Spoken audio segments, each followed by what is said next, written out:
We were halfway through our trip to Ghana, and we decided to really turn things up in Kumasi. Our day began at the Ghanaian Armed Forces Museum. All right, folks, so we're at the Ghanaian Armed Forces Museum. Peter says this is the only one in the whole country, unlike the United States, where we got military stuff all over the place. Where we got a chance to learn about the role that Ghana played in a number of previous wars. So what you're saying is, y'all kicked the British ass right here. Yep. Good. Okay. That's the short version. That's the short version of this. British came, won the stew, whooped their ass, they went home. Okay, cool. So we start. Well, I'll start by the building. This compound where we are at the moment. First going about the 1900 war. The Asantua War, or should I say the War of the Golden Stool.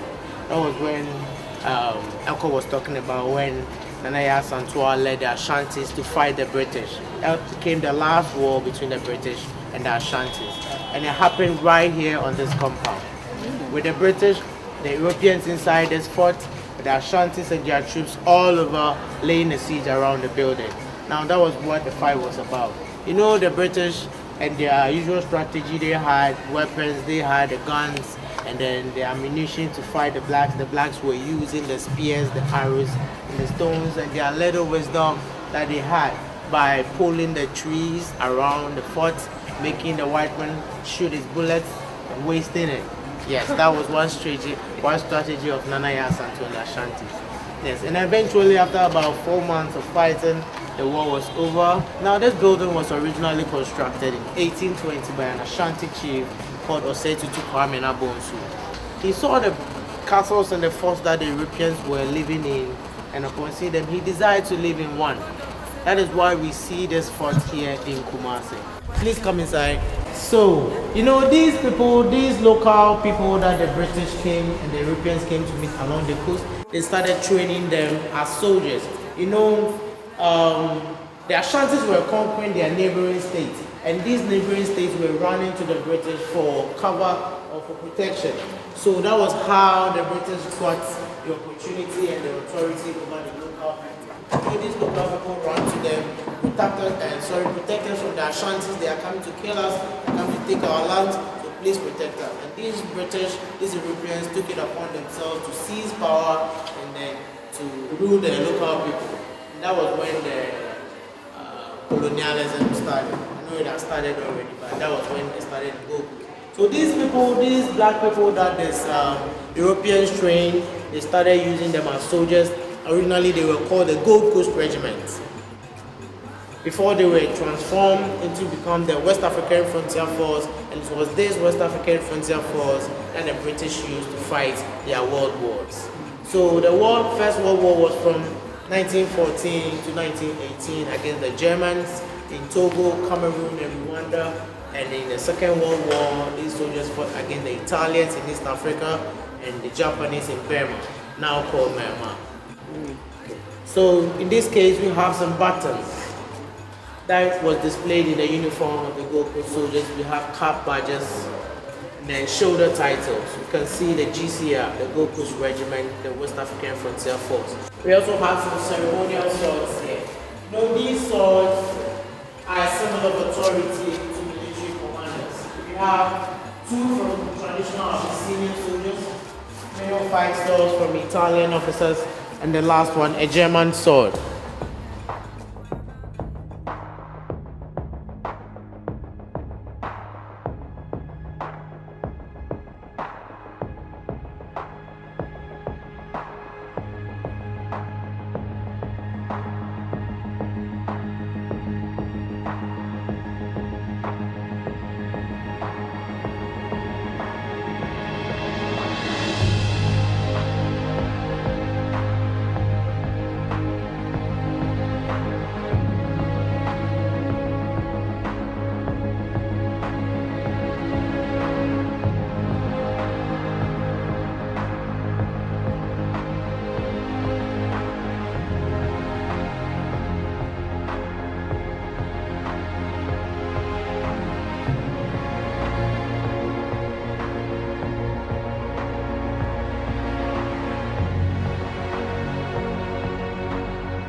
So this is the condemned cell. I told you after the 1900 war, there was a search for the commander of the Ashanti troop, Nana Santua, and when she was captured, after she had surrendered, the British brought her into this cell.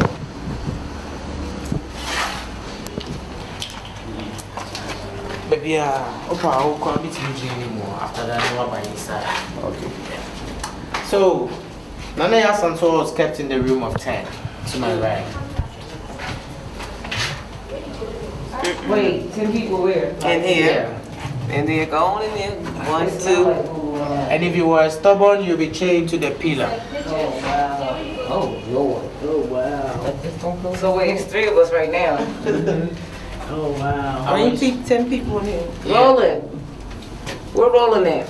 Yeah, it's gonna be 5. They put 10 in here? 10, and you don't come out till you die. And you eat him, you hoop him. Oh my God. So what was the purpose of feeding them? No, you come here as a prisoner of war, so definitely you might be tortured before being brought inside here. So they put 10 in here until they died. Now is this okay? That sign outside. So the speech the Queen gave, they put her in here. Yeah, exactly where you are. So they put her in here and she died in here. But she did not die here. She was among the few people who survived the cell. Wow. Wow, she had a strong spirit. She survived because... Did you see that speech she gave? She survived because she was given somehow some royal treatment because she was the queen. And they really respected her for her courage and for what she did to the British. So they did not really want to kill her, but rather know more about her. So after some weeks here, she was exiled to Seychelles Island. 10. Can you imagine? And 1, With the door shut. No, nothing. That is brutal. After our tour of the Armed Forces Museum, we then could not help but walk across the street where a group of vendors were located to get in some good shopping. And of course, I ran into some folks who recognized me from television. All right. All right, cool. Thank you. All right, Nice good to to meet meet you. you. You take care. All right, will do.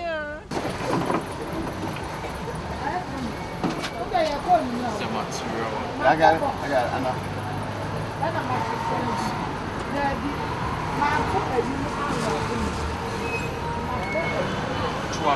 Black and gold, what size you have that one?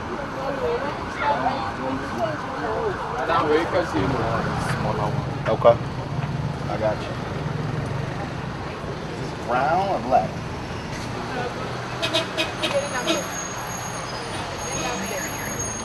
As for the shopping, it was always great to have my Ghanaian crew handle the negotiations.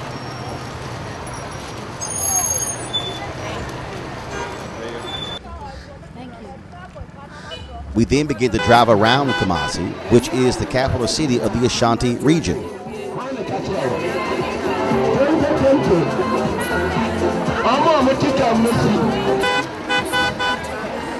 The one thing about Kumasi is that it is the center of trade in Ghana.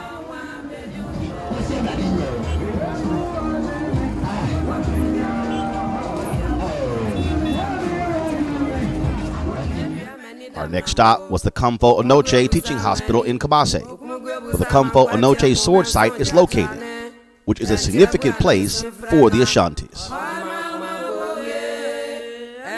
The sword site is where a 333-year-old sword is literally wedged in a rock, unable to be removed. The story and the history of this place is fascinating. Where Asante is the corrupted land from the phrase Esa meaning because of fall.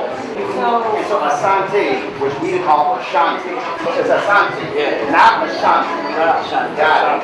So, okay, just so we're straight. When we talk about this being the birthplace of the Asante, this is where the group of Akan.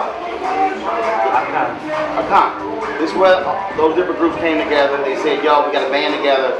And so, this was right here was where, this is where, this was the birthplace of the Asante team. Got it.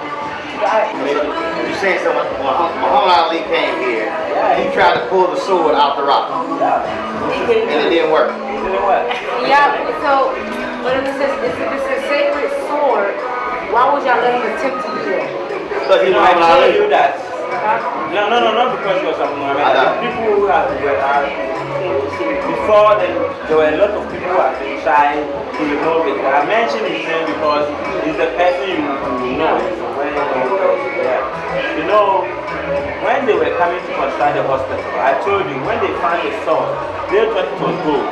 And they tried to excavate it. And they were not able to do that. So they were telling people, and note this, the chiefs never know that it will be difficult for somebody to break the sword out there before.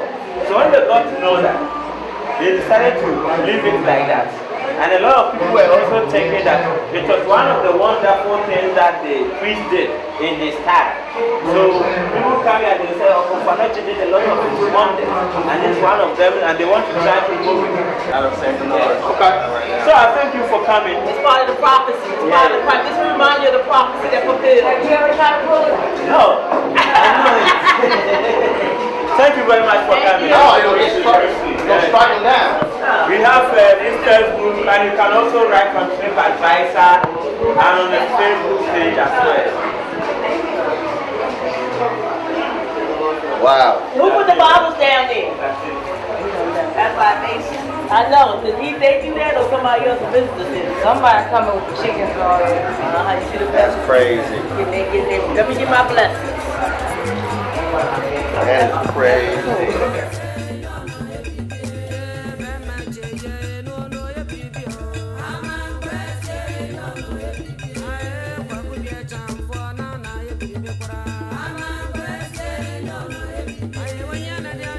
We then ventured to the Kumasi Center for National Culture, the first cultural center in sub-Sahara Africa. This is the oldest one in West Africa. One in West Africa, if not Africa. And it was established in 1951. Okay.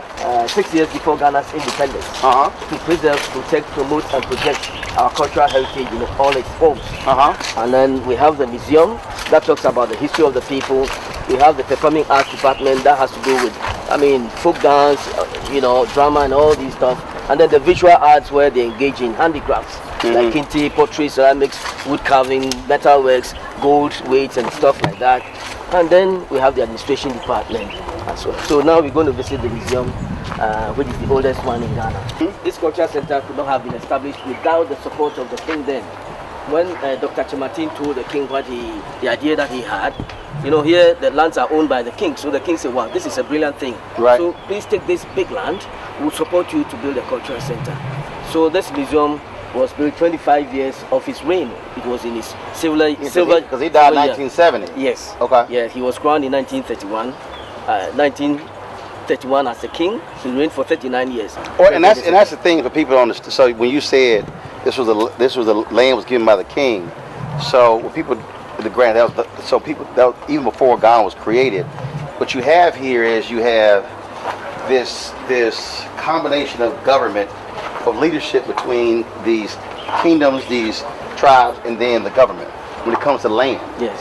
Like in the United States, the government controls the land, and then of course if it's sold, private folks as well. Was quite different from what pertained in Europe or in America. Centralized system of government where each of these states were ruled by the chiefs and the elders. So they had their own territorial control. So eventually when the British came, they recognized this, and so they incorporated it into their governance system. And then later on when they designed the constitution, they realized that indeed the local people had been established already, like Asantes, the Fantis, the Northern Territory. And they were already organized. Yes, so they must have their lands and things like that. So indeed, that is also enshrined in the Constitution of Ghana. However, the government can decide to take a land for development for the good of the people. Even in this case, the government must seek or solicit with the chief in this case for the land to be given. So there has been negotiation between the government and the chief. Exactly, yeah. However, the constitution also makes it that if a mineral resource is discovered in the land, that one is for the benefit of the entire country. So, however, the chief on whose land such a mineral resource is discovered takes a royalty. So we have basically what you're talking about. If the government decides for good of the people, we have eminent domain. where the government can take control of property. Of course. Yeah, the got garden it. plan, yes. Okay. All right, let's go. But before we Right. could go on the tour, I happened to run into the mayor of Kumasi. So why not have a quick interview? How you doing? Roland, I'm fine. Roland Martin. I'm the mayor of the CNN, city. and You're the mayor of the city? Yes. Oh, cool. Okay. How long you been the mayor? Almost 3 years. Almost 3 years. All right. So what's your vision for the city? One is to decongest the city. Talking about decongestion, it has to be in two ways. You have the vehicular congestion Mm-hmm. and the human congestion. So how do you tackle the vehicular congestion? Now we want to build up high-rising car park so that we move all the cars that are parked within the city Gotcha. outside. So people will have to park and come into the city with cars. Gotcha. Then the second one is about So basically, you want to have some of the outlying parking areas, so you don't have all these cars in. Because you also got a smaller problem. the basic problem is that of congestion. Yep. Congestion in the sense that we are in the middle belt. We are in the middle of the country. And because of that, we attract daily a lot of people into the city. Every day we attract not less than 1.5 million people into the city. Now, how many people live in the city? You see, the whole region population is about 5.4. That's the region. The region, but the city Kumasi, the population is about 3 million. So every day, if the transit population is added, it's 4.5 million. So you have 3 million residents of Kumasi, Yes. but another 1.5 million come in. Come in. Wow. 3 million in Kumasi, 1.5 million come in daily. Wow. So Kumasi is a business center. Now, That is why we've been able to build up the new edifice that you see. If you have not visited there, you have to go there. In West Africa, That I can colorful tell- top one right there? It's one of the most modern market that has been built. It's a market? There's a market Okay. that has been built. It's the first phase.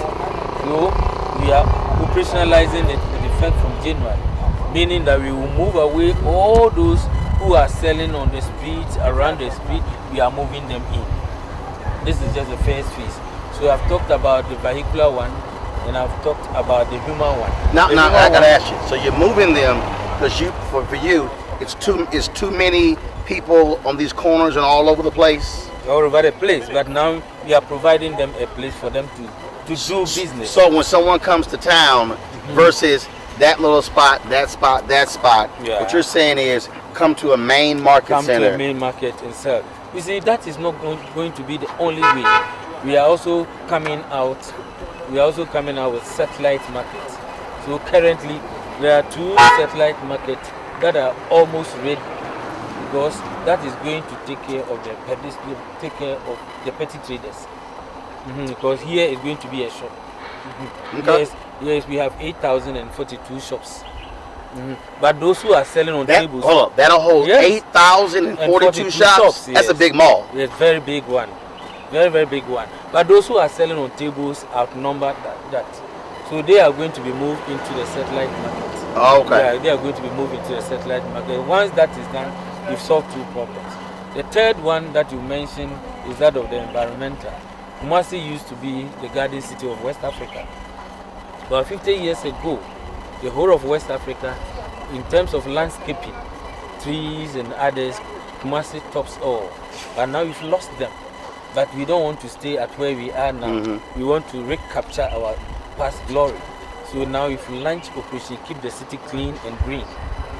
So now we are planting trees. Then we are embarking on the education about how to keep the city clean. So that is the reason why even this year our city won the international prize of over $400,000. It was a sanitation contest. It tells you how we are poised to achieve that. So by next year that you will come and see a lot of changes when it comes to that of the environment. Cool. That comes to the environment. Again, our city is older than the nation Ghana. Kumasi is more than 340 years old. So it's like an old lady. When the lady grows, then it means that you need a lot of makeups to still keep the beautiful face alive. So now we want to do housing regeneration. We want to do housing regeneration. But there are a lot of important areas where now the housing there has outlived its usefulness. So the housing generation is going to solve that problem. Okay. Then we are also going to try and move the long vehicles to the outskirts of the city. Gotcha. So that at least the cars coming in, we will solve that problem. Okay. We are a town of culture and tourism. Culture and tourism. Therefore, we need to improve upon this area. We want to improve upon this area. We want to put up a lot of infrastructures to make tourism very, very attractive and appealing. Therefore, we've targeted having a theater, first class of its own, then also museums. Because meaning that 15 has come and go. So we need to have places where we can showcase the things that they stand for. There's one important history which we need to have a bigger place where we can showcase for the whole world to come and see. It's about the Gold Coast. It's about before Ghana obtained an independence. You know, Ghana, our colonial masters is that of the British, but we were not part of that story. Right. Because we have never been enslaved. Because we were there, we were a kingdom. So rather, we contributed in supporting the current Ghana to have independence. When the nation was then called Gold Coast. It was called Gold Coast because we have gold in abundance.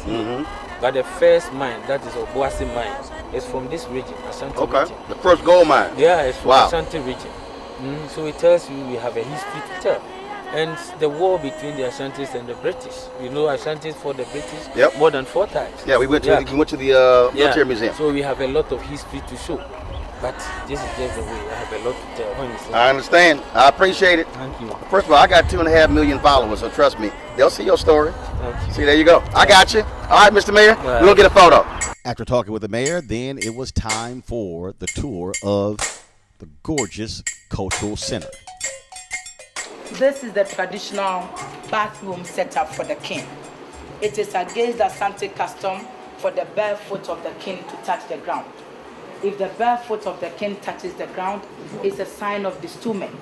That means he will no more be the king. So when the king is bathing, he has to sit on the stool, put his feet on elephant tusk, that's the ivory, to show his authority. These are the buckets for his water.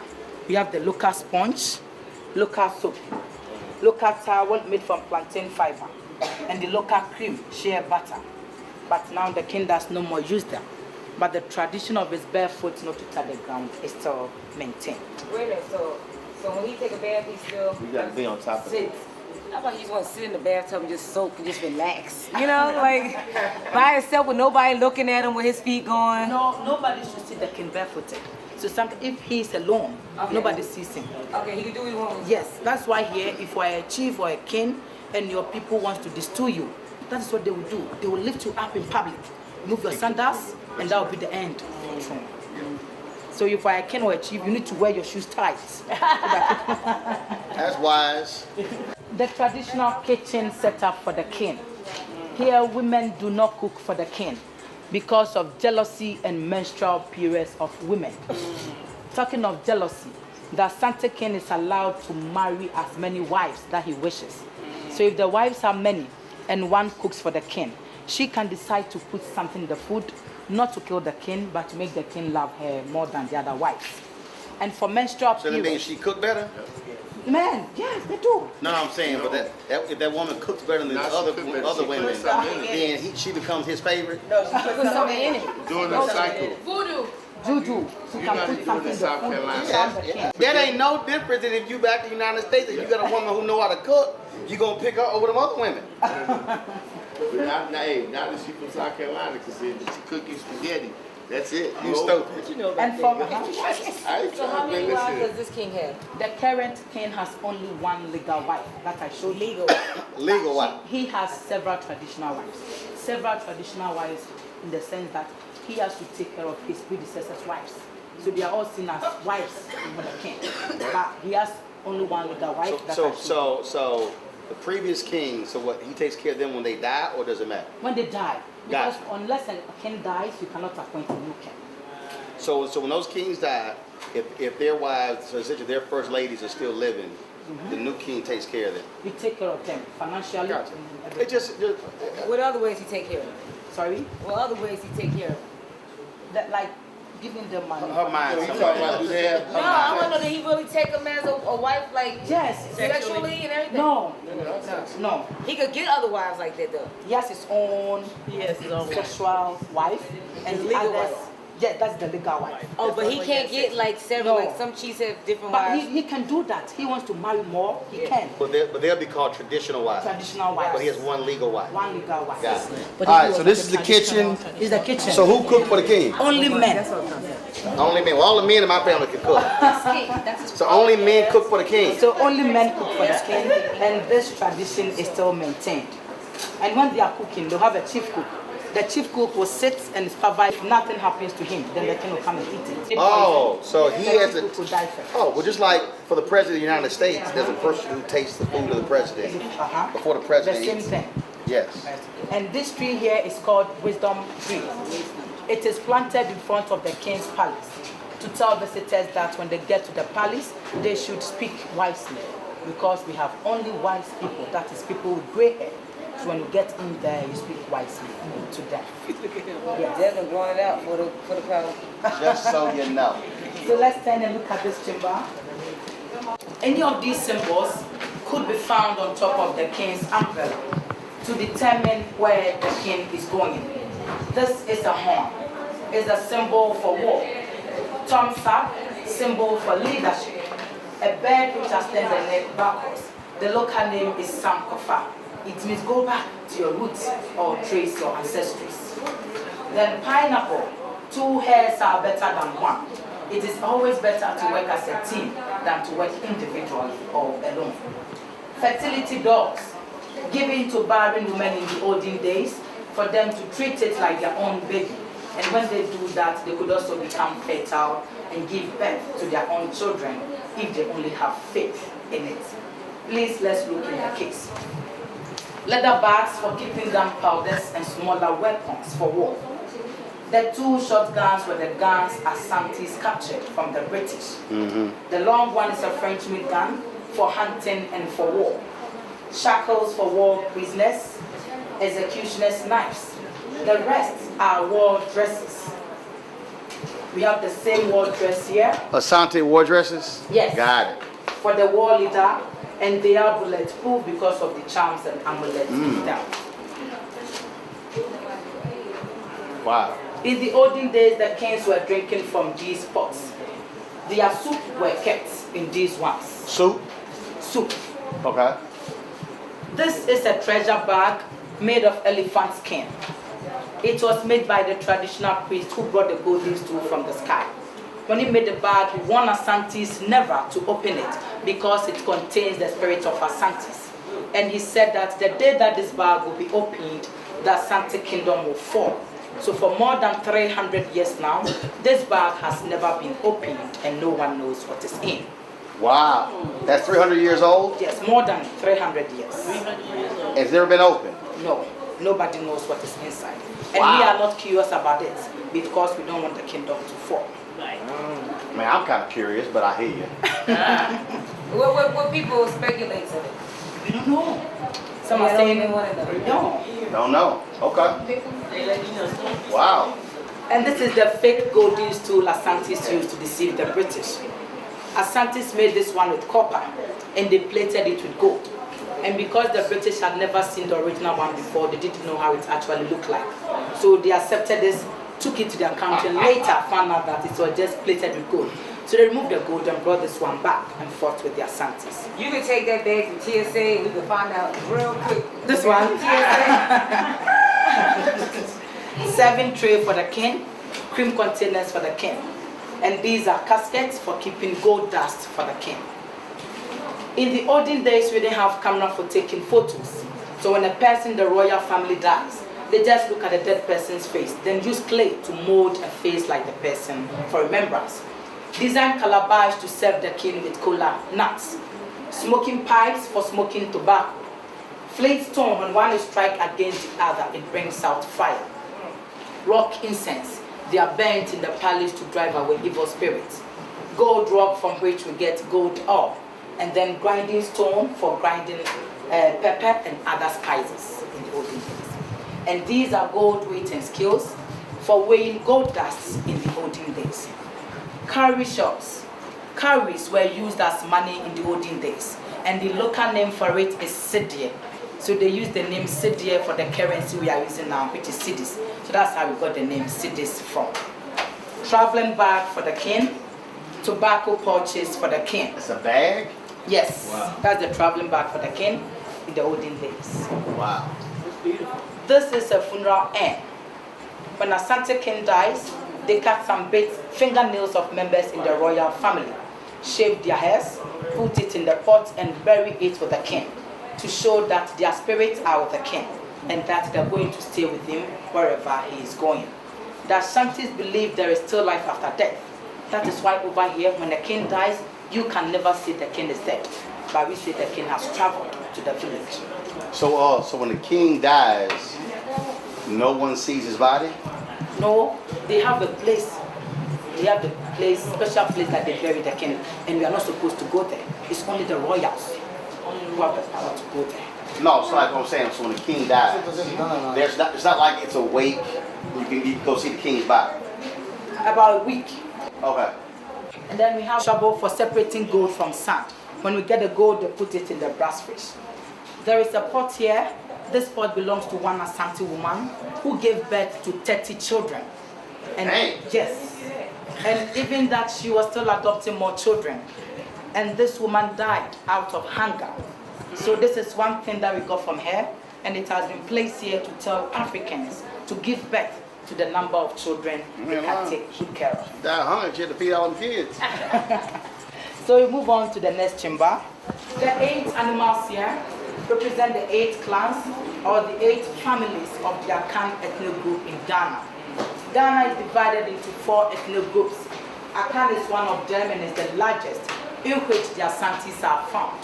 And they all practice matrilineal inheritance. So we have the vulture family, the crow, bat, leopard, eagle, and this is the family of the Asante king and the queen. We have the parrot. That's us. Yes. We're part of the parrot family. The four. We are a part of the Cape Coast. Cape Coast. Which clan is that? Which Parrot. Okay. Then we have the buffalo. That is mine, because that is where my mother comes from. Okay. Then we have the dog family. This one? Yes. Oh, okay. Aku. Yeah.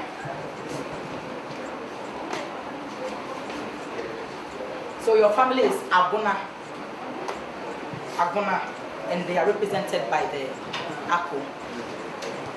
Kente cloths, the most expensive cloth used by the Asantis. Every kente has a name, and their names are given by those who weave them. And also have the Dinkra cloths. A Dinkra means to say farewell to a dead person. So at first, they were making them black because of the name for funerals only, and they later introduced these brighter colors for other occasions. Sandals for the king, black for funerals, the wooden one when it rains to prevent the king's feet from getting muddy, and the gold ones for special occasions like festivals. Ceremonial swords to protect the king, swords to protect the king's wives, to drive men away from them, so it serves as warning to men. Desmond, it's a sword to keep the men away. It's a sword to keep the men away. Okay. Protective charms for the king, bracelets for the queen. This one is for the court crier, the one who maintains order in the palace. Betrothal staffs given to women who were engaged to the king, to carry it to wherever they go, so that no man can propose to them again. How do they propose to how does the king propose to his wife? Just like traditional way? Yes, traditional way. Sometimes he can tell people to go to that particular house and seek the house of the woman. Oh, so it's not like they court. It's not like they date. No. So this king ain't never dated his He wife? got married before he became a king. He married a woman at the United Kingdom before he became a king. Okay, she was like, you ain't going nowhere, I'm here.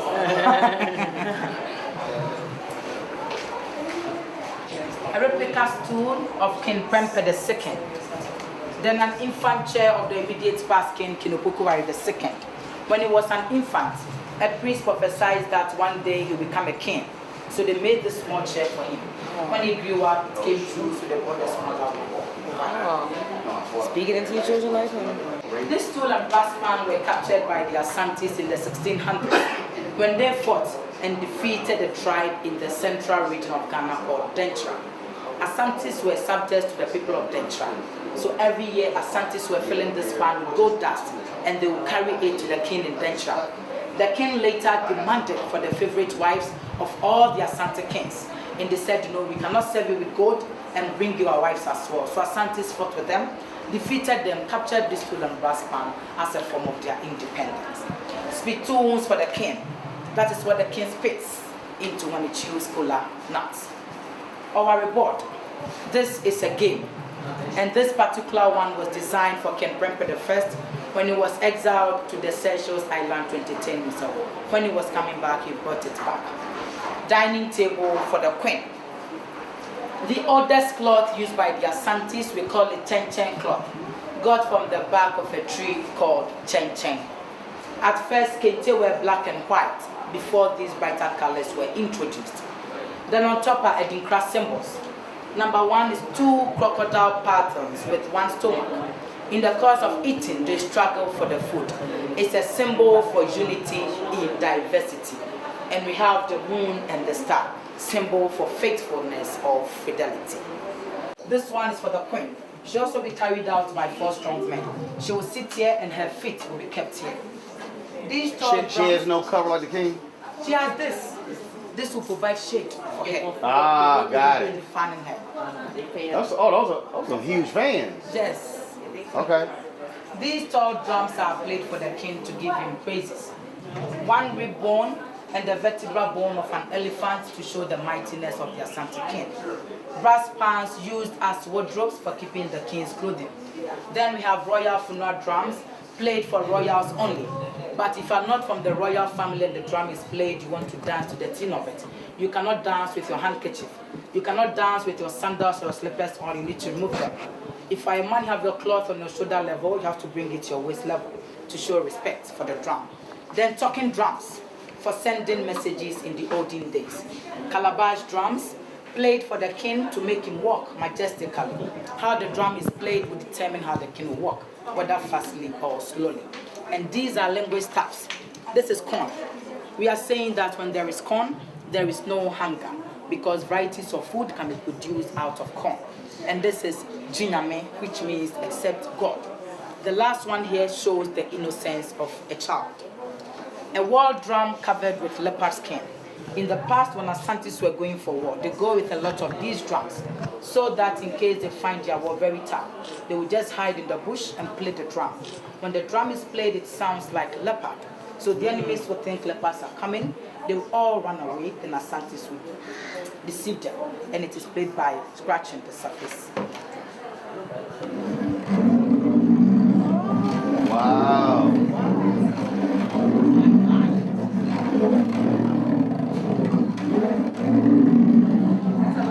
No, to make it sound like the enemy. They play this and do it to make the enemy think it's lying. So the enemy to run away.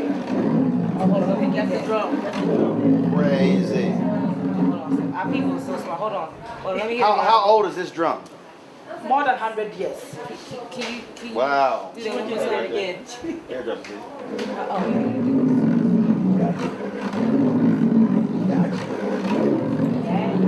That's crazy. I thought you was playing the audio.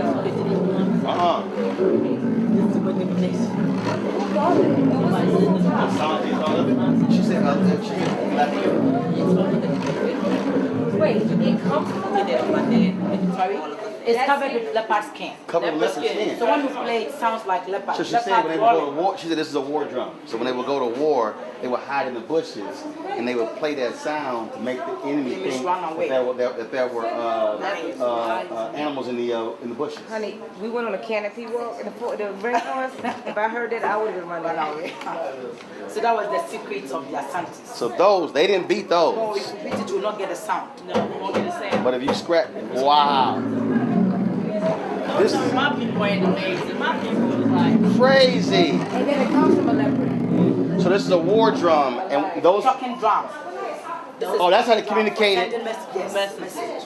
Okay, so that's the drum for the king. The king praises. Praises, but that's the drums To make the king depends walk. on how he walks. Yes. Majestic walk, slow or fast.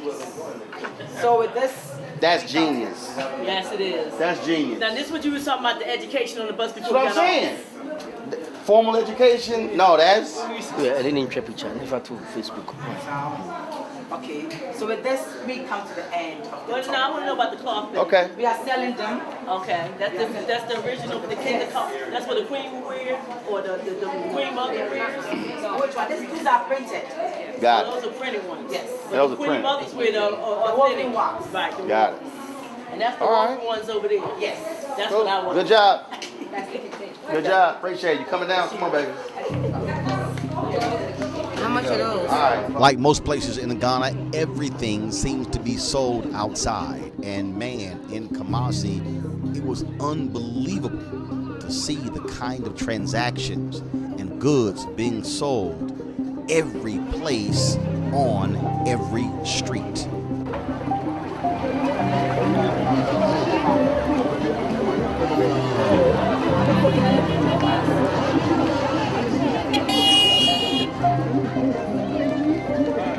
Folks were selling things all over Kumasi, but it wasn't until they took me to the Kechatia market that I was completely blown away.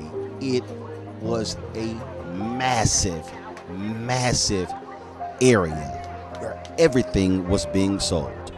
When we visited, it was Christmas Eve, and the hustle and bustle of folks buying things for Christmas was on full display.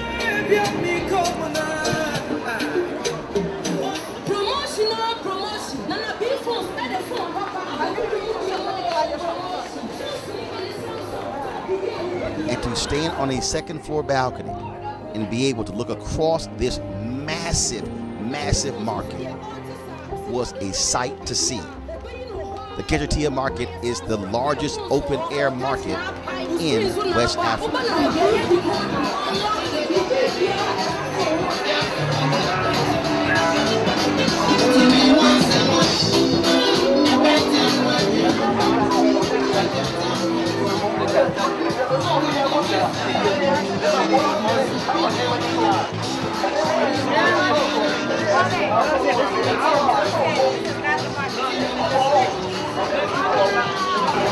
So this is not the market? No, this is just This the outer market? Yeah, the outer market. That's the market? That is the market. This is the market. Okay, so that new thing they're building, these people are gonna move into that. Oh, yeah. So hopefully by the next few years, if we go according to schedule, by the next 5 years, you won't see this anymore. Wow. Yeah. So from this building right here, Exactly. All the way straight down. Not this way. yo, that's crazy. This is wild. Christmas Eve in Ghana. Now, when we were there, this is what it looked like. But then they were building a massive facility that could house upwards of 50,000 different stores. It opened in 2020. It was one thing to see it. It was another thing to experience it.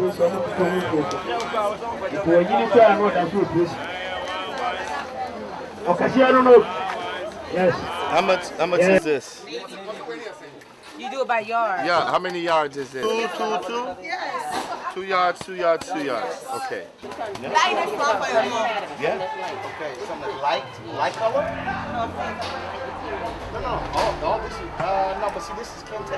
So this is different from this material here. That's what I'm saying. Yeah, Kente is more like a sweater. It's 150. Okay, well, on top, It's like a head wrap. you can use that as a head wrap. How much is it? About this. Tia 300. 300. Tia 3. I'm about to 30, say. 80 all top. 80, 90 cedi. David, wait there. When guy now what auto. Eti me so kwa mama. You want to come in? Okay, Roland, I think we have to go back. Tomorrow we go to the home of faith. Let's go. Man, this whole, and we only saw a little piece of this market. Exactly, just a little piece. It's not even 1% of the market. Oh man, Not even 1%. this is crazy. Once we were done shopping in the Kejitia market, I just had to get some sleep because the next day was Christmas and we had another full day in Ghana.